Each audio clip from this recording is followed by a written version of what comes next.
Hi. Hi, I'm so excited to be talking with you. Oh, thanks. You too. I'm glad we were able to make this happen eventually. This is so cool. Yeah, I Yeah. know you asked me a while back, and this is like perfect timing. Yeah. Um, so you directed and co-wrote the Baltimoreans. What inspired the idea for this movie? Um, Really, Michael Strassner, the star of the movie, my co-writer, co-producer. Um, he's just kind of like a very sweet, funny, vulnerable, sensitive being inside the body of a 1978 Chicago Bears linebacker. Um, he's a very unusual combination. And I just kind of fell in love with him and his comedy during the pandemic. I was watching it on Instagram and got to know him and got to know about his life story and just kept getting more and more drawn in and eventually fashioned a movie around, him and his sort of origin story of getting sober. Oh wow, I love that. Yeah. Were there any scenes that were particularly challenging to direct? Yeah. All scenes are challenging to direct, um, especially making an independent film.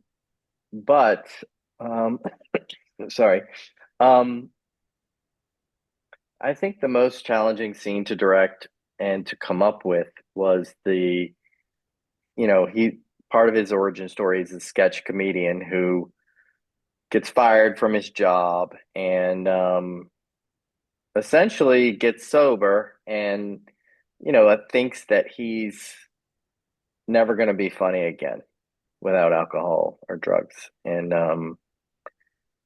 so he finds himself at a comedy show on Christmas Eve in the audience and they try and pull him up on stage. And that scene was very hard to conceive of and to direct. And we ended up reshooting it. It's definitely our most complicated scene in the movie. And when we first shot it, it just wasn't as complicated and complex in a good way as it is now.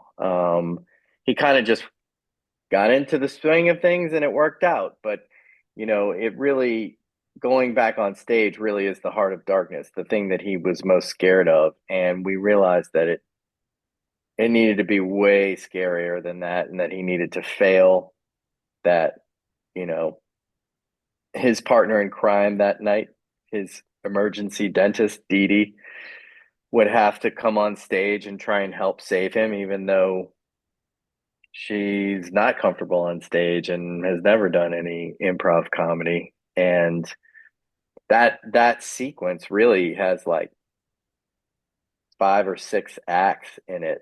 It's kind of a microcosm of the whole movie. And we had an okay scene in there, but in my mind, like the movie was not as good as it could be. So we came back in the summer after and we reshot that scene in like 98-degree heat. And they were wearing their winter coats. And, we just went really deep on it. We edited the whole movie and we reconceived it. And we even edited a temporary version of the scene where we used people's faces as stills and you know, we had them record new dialogue just to test it out. It was very arts and crafts and handmade way of like re-rigging a scene to make it as great as it could be. And that was definitely the hardest. And I mean, I think it's maybe the best, most memorable scene in the movie, in terms of a sequence, at least, so it was worth it. It was super worth it, but boy, did it feel like a lot, to tackle. Yeah. Oh wow.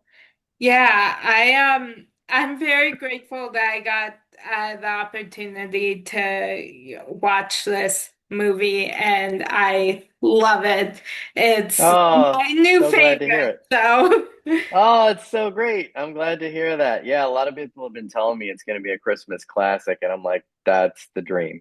The dream is it's interesting because there's a lot of movies that are Christmas classics. You have rom-coms, you have even an action movie like Die Hard, I think is like Yeah. a classic. There's like kids adventure movie and Home Alone.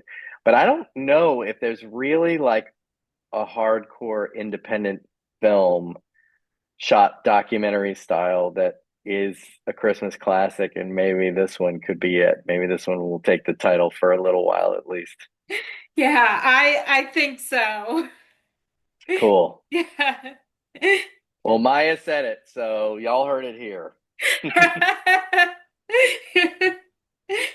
Um, do you have a favorite scene from the movie? That's a good question. Um, I certainly love that improvisation scene. I think the scene that I might love the most, and it's a subtle scene. It's not like a banger. And there's a lot of really big funny scenes, and there's a lot of big knockout emotional scenes in this movie. But the scene before he goes into that comedy club, he's been like, flirting with his dentist and being very confident. And he had gone into her ex-husband's Christmas/wedding party and helped her overcome her biggest fears. And, he seemed very indomitable. But that scene, they drive to the auto body shop where they have a pop-up comedy show going. And she's like, let's go. And he stops her from getting out of the car and he says, before we go in there, I just want you to know that I haven't been in there since I got fired, since I tried to kill myself, you know, and he's really vulnerable with her and says, I'm just scared. I'm really scared to go in there. Um, and that scene was a scene that we added. It wasn't in the original script. And I just had a feeling that we needed to know really where he was and that he was going to have to really take a risk with her and share something that I think he thought, your average person would be like, why are you absolutely terrified to go into a comedy club? You know, for her, it was just like, let's go hear some comedy. She's having one of the best nights of her life. And, for him to break it down for her and for her to accept that, I think it's like a huge step in their emotional. It's kind of a fun scene because he's funny in it and she's funny in it. But it's really like, I think a huge advancement in their emotional intimacy. And I think it's honestly what makes the improv sequence so affecting and so moving. So that's weirdly my favorite little scene. Oh, I love that. Yeah. Were there any scenes from the movie that you had to do multiple takes and would make it on a blooper reel? Oh God, yeah. I mean, look, it's Michael Strassner. Everything he does is blooper. I mean, there are some people who just have funny bones.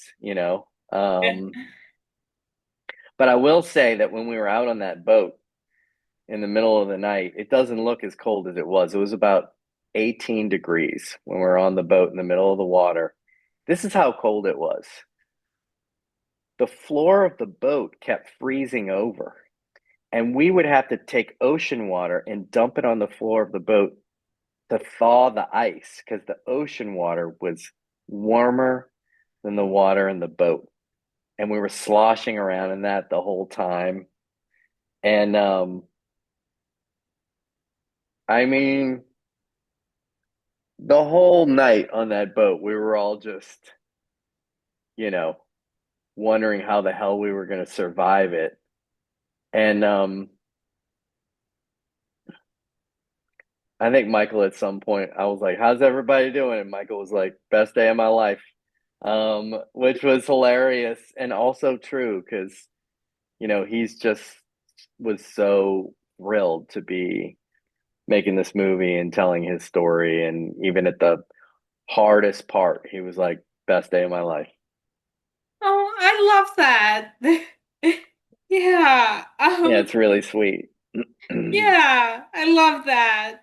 Um, so what do you hope people take away from watching the Baltimoreans? Um, a lot. I mean, I just first of all, I just want people to have fun going to the movies. There's a lot going on in this film. There's some really dark stuff. There's a lot of personal struggle that both characters overcome. There's a ton of comedy though, and there's a ton of adventure. It's a big adventure movie. It's a little adventure movie, let's say, but they do go on a big personal adventures and face their biggest fears. So I just want people to have a great time in the movie theater. But I if I were so bold, I just want to remind people that like independent movies can be fun too. You know, I think we've gotten in a mode lately where a lot of independent films are, just in a good way trying to, you know, teach us lessons and whatnot. But I think, you know, there's another side of that, which is just like being true to life and exploring like what people really go through without an agenda of teaching somebody a lesson can be super fun and weirdly teaches you even more about what life is really about. So I want to remind people that it can still be super fun to go to your local independent movie theater on a weekend with your person and see a really great movie that's going to make you laugh and make you cry and make you think. Yeah, I love that. Thank you. Yeah. Yeah, so is there someone who has inspired or influenced your directorial style? Yeah, I mean, so many people. When I was a kid, I saw Raising Arizona by the Coen brothers in a movie theater in 1987. It was the first time that I realized that I can't see these people, but somebody's making this movie, and I can kind of sense some things about their personality, and for the longest time, I wanted to be like the Coen brothers.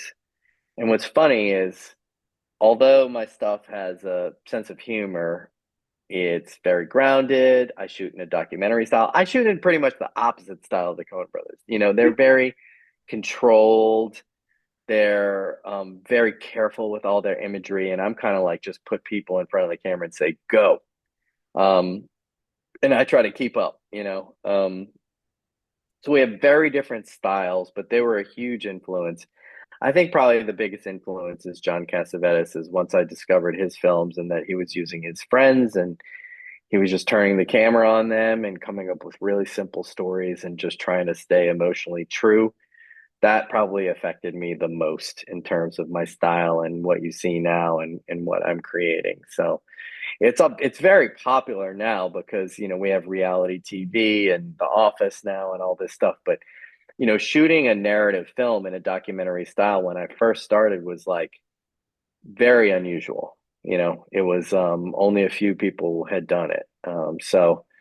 Now it seems to be more the norm than anything else, which is interesting. Yeah. Yeah, I love that.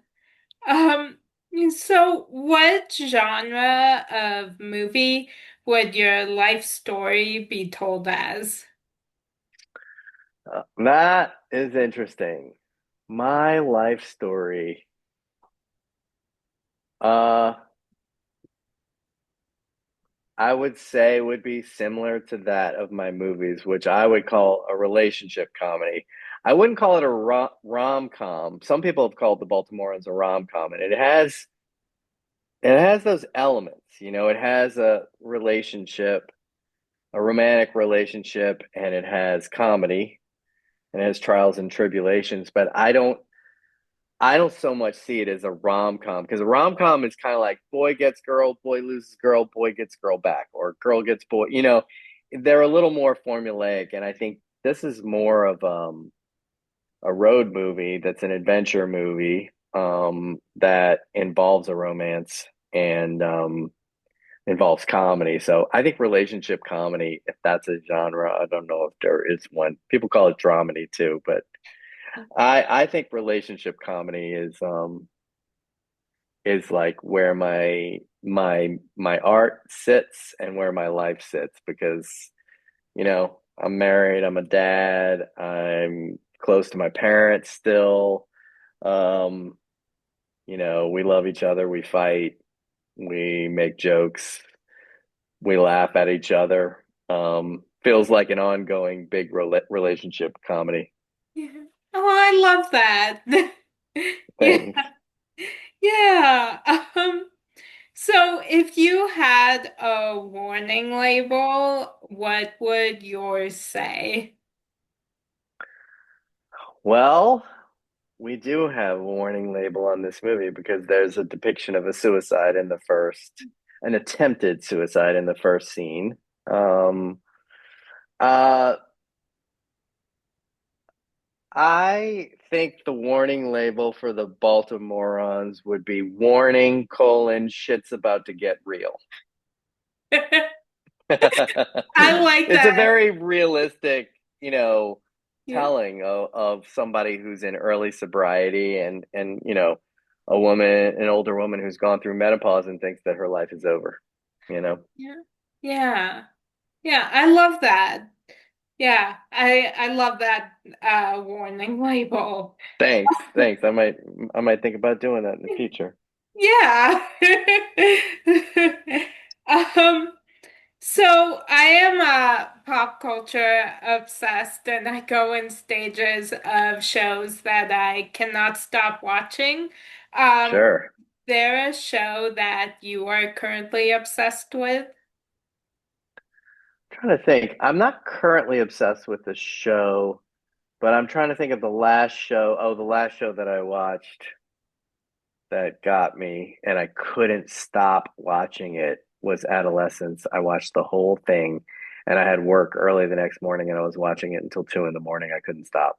Um, it's a tough one too. Tough one to Yeah. go right to sleep on, Yeah. after that. Definitely. Yeah. Yeah, yeah, when I watched that, I had to like watch one and then watch something And funny. take a break. Yeah, exactly. Yeah, Like cleanse the palate a little bit. Yeah, yeah. Exactly, yeah. that Yeah. makes sense. Yeah, I just finished actually another intense show on Netflix called Hostage. Um, Oh, I've heard great things about that show, but yeah. I'm a little scared to watch it. Oh yeah, it's really intense and it's really good. Good. I'm glad to hear it's good. Yeah. And then I'm watching now Long Story Short because I needed something Yeah. funny after that. So Yeah. Yeah. Good. yeah. Yeah. Yeah. Restore your soul and faith in humanity a little bit. Yes, definitely. Hmm. That's why I started rewatching one of my favorite holiday movies this morning because I needed something after watching a few dark things. So Yeah, absolutely. That's yeah. cool. Yeah, I'm curious if people will want to watch, the Baltimoreans is definitely like, I mean, the theme is not Christmas, but it's set to, Christmas is everywhere. So I hope people are excited to like get out of the hot weather and get into a cool movie theater and watch the Baltimoreans this fall. Yeah. Yeah. So what is the biggest obstacle you have overcome? Wow. As a filmmaker or just a person? I mean either one, which I mean, I don't know if this is the biggest obstacle I've ever overcome, but one of the obstacles I had to overcome in making this film was making my first movie without my brother as a co-writer and a co-director. Like I was saying, when I saw Raising Arizona in 1987, all I wanted to do was to be the Coen brothers with my brother, to be the Coen brothers 2.0, so to speak, with my brother. And we did that for a while. We made about 5 movies in 6 years between 2005 and 2011. Um, and then Mark became more of a famous actor, and we moved into TV, and then I became an actor. And over time, I think we realized that Mark didn't really want to direct movies, and that that's exactly what I still wanted to do. So, not just figuring out how to do it on my own, but having the courage to do it without him, overcoming the fears that maybe I would make a bad movie without him and people would think, oh, he's actually the good filmmaker. All those pieces were super scary and took a long time to overcome because, we certainly weren't handed anything in Hollywood. We were just two guys who were at the time were living in Austin, Texas, just making tiny movies, hoping one day we could, make bigger movies and just kind of doing everything together. So we're still together now in the sense that we have this production company that we run and we produce other people's stuff. And my brother produced the Baltimoreans and helped me set it up. But in terms of like being on the ground, making that piece of art with my hands, that was the first time I ever did it by myself. And it's just one of those everyday life kind of things. You just, you never know what kind of challenges you'll be up against. And it took me a really long time to get there and to finally make something on my own. Oh, wow. So, what small things bring you joy on a daily basis? Oh, that's a great question. Um, my kids bring me joy. I got a 13-year-old and a 16-year-old. My doggies. Um, just um interacting with awesome people like you and just making connections and making art, really just making art on a daily basis and trying to do it in a really thoughtful and personal way. That's kind of what I love the most and makes me happiest, and so I just try to keep doing it. It's hard because sometimes you have to do stuff super fast or you got too much loaded on top of you, but just really trying to like stay the course and you know remember how lucky I am to be able to make art for a living and just try to, make sure that I keep the joy in making art because it can become a horrendous job very quickly and easily. Yeah. Oh, I love that. Yeah. Thank you. Yeah. So what subject could you give a TED Talk on, even though you are totally unqualified on that subject? That is a great question. Um, I think I could give a whole TED talk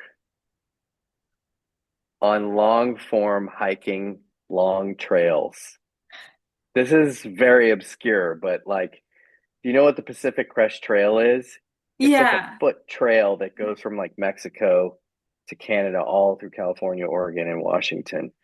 And I obsessively watch YouTube videos of people who spend 6 months hiking all the way across America and camp and carry their own food and water.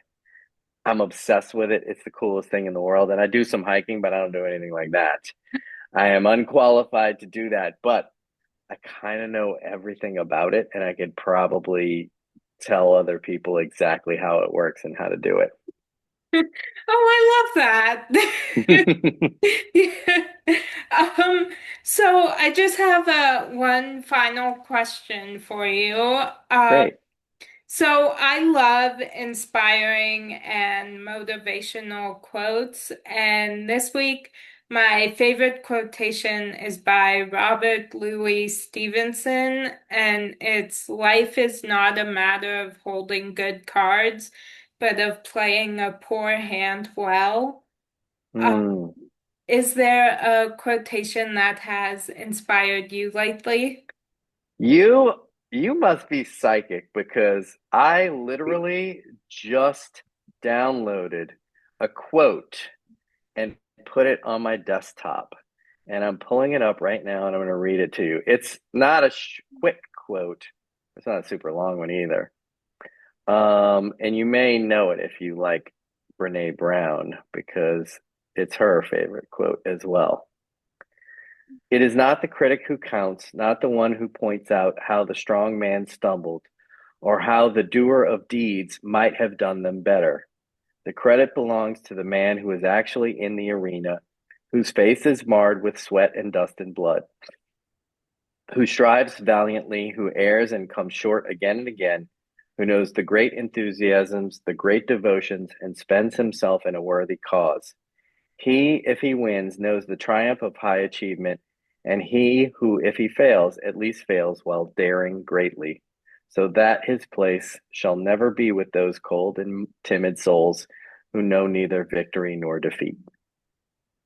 Oh, Theodore Roosevelt. oh, I love that. Yeah, it's so cool that you asked that because I literally just was heard that quote and I was like, I need this on my desktop. Oh, I love that. Yay. Yeah. Thanks for asking.